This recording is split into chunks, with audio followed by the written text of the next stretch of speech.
Bonjour, je m'appelle Igor Bessin.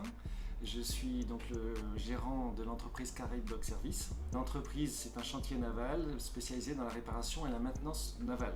On fait essentiellement l'antifouling, le carénage, on poliche des bateaux, on change les passe-coques et puis toutes les réparations sur les bateaux nécessaires. On est 5 dans l'équipe. Il y a 4 ouvriers et moi le gérant. Chacun a un peu sa spécialité. Le plus ancien, lui, spécialisé dans le polish, il fait des beaux bateaux dans lesquels on se reflète son image. Il fait aussi les petites réparations de gel-coat. Ensuite, on a Lévi, donc lui qui a une expérience de dingue.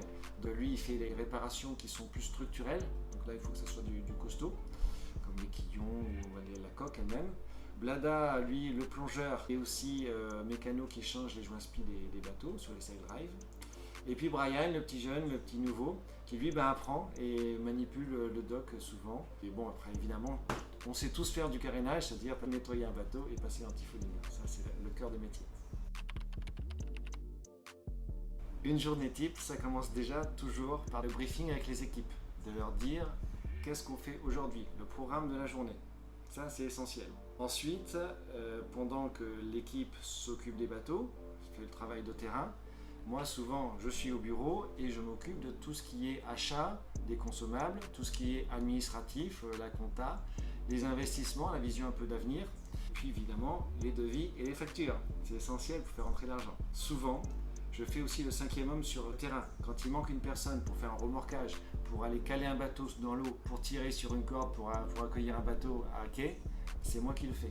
Donc en fait, c'est un boulot à la fois de bureau et de terrain quand même principalement. Alors, le métier évolue sur plusieurs points. D'abord, sur l'environnement, les antifouling évoluent. Donc il faut effectivement, en tant que chantier naval qui applique l'antifouling, s'adapter aux nouveaux antifouling, à leur type d'application.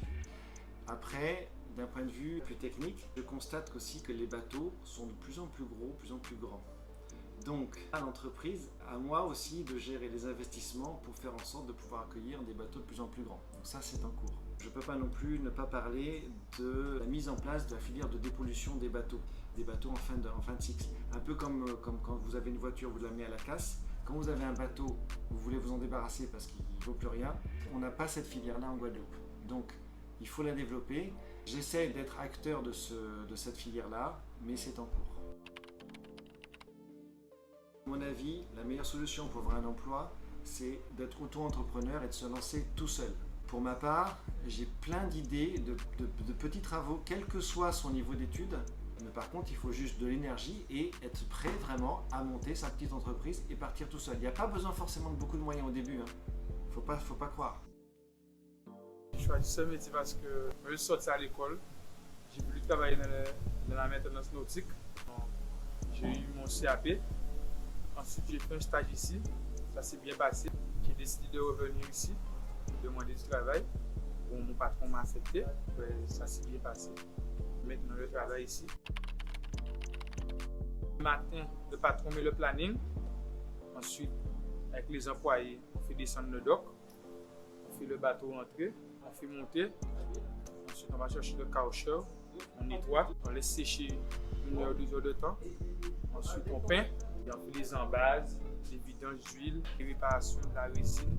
Ce qui a fait selon le planning, ce qui a été demandé.